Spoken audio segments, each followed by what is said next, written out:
Ei, gente, como vocês estão? Esse é o meu primeiro vídeo aqui pro canal do YouTube. Pra quem não me conhece, eu sou a Gabi Manzoli. Eu tive a ideia de começar esse canal pra poder compartilhar com vocês experiências tanto de mãe, quanto de dona de casa, quanto de mulher. Pretendo dar aqui várias dicas e compartilhar experiências com vocês. E hoje eu vou inaugurar o meu canal contando um pouco da minha experiência com o pós-parto, um pouco dos perrengues que eu passei, que não foram poucos, diga-se de passagem. Vou começar por ordem cronológica dos eventos. Talvez eu divida esse vídeo aqui em parte 1 e parte 2 para não ficar tão grande e exaustivo, mas vou começar a contar para vocês um pouco do que aconteceu comigo nesse pós-parto. Para começo de conversa, né, eu tive um parto normal. No dia 6 de dezembro nasceu meu pequenininho, Luca. Vou gravar o relato de parto também, mas eu quis adiantar logo esse vídeo devido aos últimos acontecimentos e eu queria deixar logo esclarecido e contar para vocês, compartilhar o que aconteceu. Bom, o meu primeiro perrengue foi: na semana que o Luca nasceu, eu tive uma crise de ansiedade. No momento que aconteceu, eu não sabia que era uma crise de ansiedade, mas quando deu umas 11 horas da noite, mais ou menos, eu comecei a ter uma confusão mental. Eu tentava falar uma coisa e não conseguia, eu pensava, mas eu não conseguia verbalizar aquilo que eu tava pensando. E eu tive uma parestesia, um formigamento das mãos e dos lábios, gengiva, tudo. E um pouco de dor de cabeça. Então, assim, a gente pesquisa na internet, nunca façam isso, nunca pesquisem na internet esses sintomas, porque, assim, eles já falam logo que você tá nas últimas. E aí, todos os sintomas indicavam um derrame cerebral. E depois eu vou contar um pouco da minha história e tudo, mas resumindo, minha mãe faleceu de derrame cerebral, então a gente ficou muito assustado. No outro dia de manhã, né, eu já tomei o remédio, a gente mandou mensagem para vários médicos, todo mundo tentou tranquilizar a gente, mas pediu que eu fosse logo fazer uma ressonância no dia seguinte para poder excluir qualquer tipo de outras coisas mais graves que pudessem ser. Tentei me acalmar, tentei dormir no outro dia cedo, fui no hospital, consegui fazer a ressonância e, graças a Deus, na ressonância não deu nada. Eu passei pelo neuro, me avaliou, fez meu exame físico e ele viu que eu não tinha nada e falou que provavelmente foi uma crise de ansiedade, que todos os sintomas correspondiam com uma crise de ansiedade. E eu comecei a reparar que todos os dias à noite, logo nesse comecinho, eu ficava muito nervosa porque eu ficava com medo, eu não sabia como ia ser a noite, aquele desespero de não saber o que fazer com o bebê recém-nascido, aquele desespero de perder noite de sono, de não saber, de estar cansada e não saber se eu iria conseguir descansar. Então, eu tive essa crise, graças a Deus, foi só isso, né? Assim, vamos dizer só isso, porque poderia, né, ter sido algo mais grave. E também não tive mais, graças a Deus. Esse foi o meu primeiro perrengue pós-parto.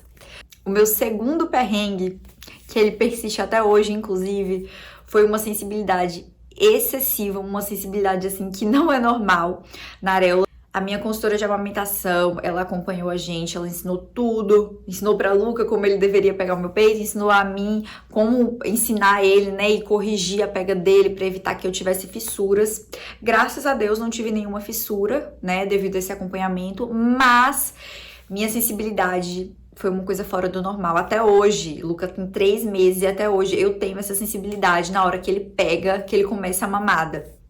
Nos primeiros 15, 20 dias mais ou menos, todo mundo, né, tem todo mundo assim, a maioria das pessoas tem essa sensibilidade no começo, é normal, mas a minha sensibilidade era uma coisa assim de outro mundo, eu chorava pra amamentar, parecia assim que o mundo ia acabar e doía muito, muito, muito mesmo, e eu achava que eu não ia conseguir continuar amamentando ele, e aquilo me deixava mais ansiosa, e é uma montanha-russa de emoções, né, porque no pós-parto a gente tá numa montanha-russa de emoções, devido a todo esse desequilíbrio hormonal, a falta de vitamina, é tudo muito novo, né?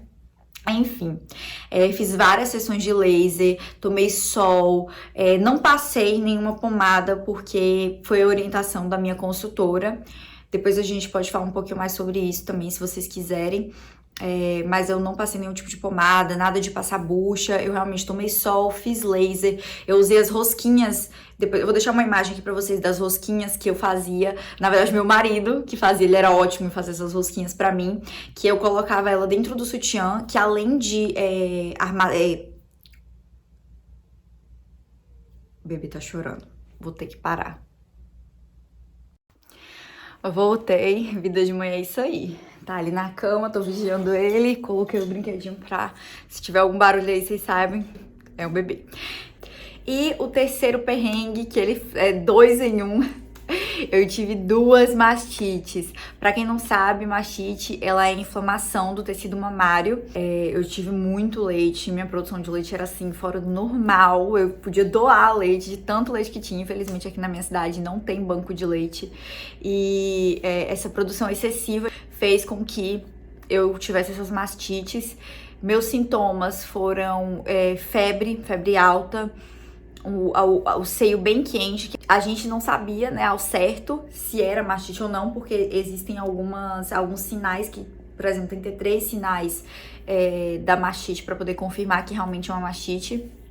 Aí eu tive, né, no caso, esse seio quente, tive a febre, tive mais sensibilidade, e aí eu comecei a ficar com o seio bem engurgitado, bem duro, assim, de leite, e o sintoma, o sinal final que confirmou que era mastite foi umas manchas vermelhas que apareceram no meu seio, e foi bem aonde tava esse leite bem engurgitado.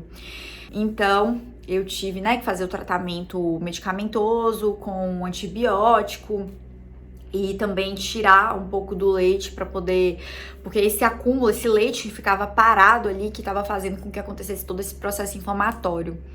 E quanto mais Luca mamava, mais estimulava, então mais leite tinha. E aí era um looping, assim, que eu tava vivendo. Ficava muito dolorida, às vezes eu não conseguia nem pegar a Luca no colo de tanta dor que eu sentia no seio. Aí eu fiz 7 dias de tratamento com antibiótico e melhorei. Depois de uns 12 dias, 15 dias mais ou menos, de novo, amanheci com febre de quase 40 graus. Não tinha sentido nada no seio ainda, nenhum sinal no seio. Começou mesmo com essa febre.